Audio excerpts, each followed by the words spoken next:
afternoon. Businesses in Brixham fear that plans to close the main route in and out of the town for 4 months could seriously damage local trade. Work is needed on the A3022 at Paignton to accommodate the Inglewood housing development. The council says it's working with the developer to try to reduce the impact. More from John Ayres. Brixham's fishing industry needs to be able to transport its produce to Europe quickly by road. But if the proposed road closure goes ahead, lorries like this could be forced onto roads like this. There'll be accidents. You know, we've had it on the main route with trucks getting stuck on King's Ash, for example, where, you know, we had an episode where the doors blew open and all the fish came head down on the road. We're concerned for obvious reasons because our trucks aren't going to make the deadlines. Work has to be carried out on the A3022 in Paignton to accommodate the housing development, but the council hasn't yet approved the road closure. The developer, Persimmon Homes, says they apologise for the disruption and are doing everything they can to ensure the works will be completed as quickly as possible. We have a meeting tomorrow with them to see. We've asked them to go back and have a look at the plans, and they're coming back to us tomorrow and then we'll have to take it from there. We've not given approval, and we're not saying we'll necessarily give approval after tomorrow because we need time to see what's on the table and the effects that would have. The council finds itself between a rock and a hard place. A government inspector says this development has to go ahead and somehow Torbay Council has to accommodate it. They're hoping that something might come out of their public consultation that they can discuss with the developers and hopefully come up with a solution to mitigate the disruption. John Ayres, BBC Spotlight, Torbay. 5 Royal Navy warships are to be built in Glasgow and based in Devonport. The Prime Minister Rishi Sunak confirmed the next phase in the shipbuilding programme this morning. BAE Systems has been awarded a £4.2 billion contract to build 5 more Type 26 frigates, on top of the 3 already under construction. The warships are replacing the Navy's 12 ageing Type 23 frigates. Safety warnings have been issued after 7 near misses in the last year at a level crossing near Topsham. In one incident, a 6-year-old boy got his foot stuck and was pulled out of the way of an oncoming train by a passing woman. A safety event is being held at the crossing today, and Network Rail will soon be installing another set of gates.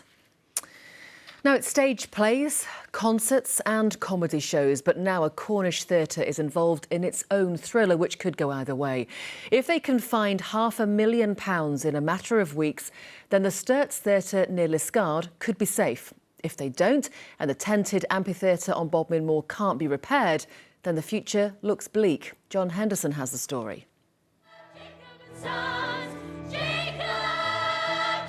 You can clearly hear Olivia's passion for musical theatre, a passion inspired by a special venue. Sometimes you're working with the same cast or different people and you just make new friends, you learn new things, you create new challenges for yourself, you get given new challenges, and it allows you to rise to those challenges and just be the best you can be. But while rehearsals for the forthcoming musical Raise the Roof, the structure here itself is turning out to be a bit of a horror show. The canopy looks sound and is safe, but it isn't right. If you actually look at the bar to the right, you can see that it's kinked, and in the heat and the storms, it acts like a honeycomb. So when one part of that honeycomb goes, it becomes weak. So the whole canopy is twisted round to the right. Like a smaller scale Millennium Dome on Bodmin Moor. But it's very much providing opportunities for people of all ages, of all backgrounds within the community to experience the arts. The amphitheatre was first covered in 1994 and re-roofed 8 years ago. The fear is that further bad weather could make matters worse. What's needed, and in a matter of weeks, is £500,000 for repairs. If you can't raise that money, what happens? Realistically, that means next season can't happen. We have some really big titles booked for next season, which is fantastic. And if we can't perform them, if we can't open, there is a very significant risk Sturts will have to close. Joseph and the amazing Technicolor Dreamcoat that'll run for 2 weeks from the end of November could help raise some of the money.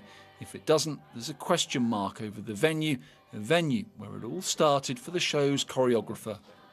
It would be devastating, I think, not only for us as creators, but for the community, especially for around here, because there's not too much going on around this area, particularly we're very isolated in Cornwall. This venue is more than a theatre. It's a centre for creativity and nurturing young talent. This cast alone is 77 strong, and with 100 volunteers behind the scenes, the stakes are high for this community arts hub. John Henderson, BBC Spotlight, Upton Cross, near Liskeard. Now, with Children in Need fast approaching, we've been looking at how the money you gave last year is being spent. Explore is an organisation that runs youth clubs for young people in Devon who identify as LGBTQ+ and or non-binary. Well, Children in Need supports the service, which provides young people with a safe space to meet and talk as they come to terms with their identity. The staff are lovely, and if we want to talk to them, if something's wrong, they will listen to us. It gave me like a sense of community and safety, and I knew that I would always be listened to. It's got me so many more places, and it's got me what I want to do now, and it's got me more confident, and it's got me more confident in myself and my identity. We'll hear more from Explore this evening, and if you're fundraising for Pudsey this year, let us know what you're up to by emailing us at spotlight@bbc.co.uk. We'd also love to see your pictures and videos too.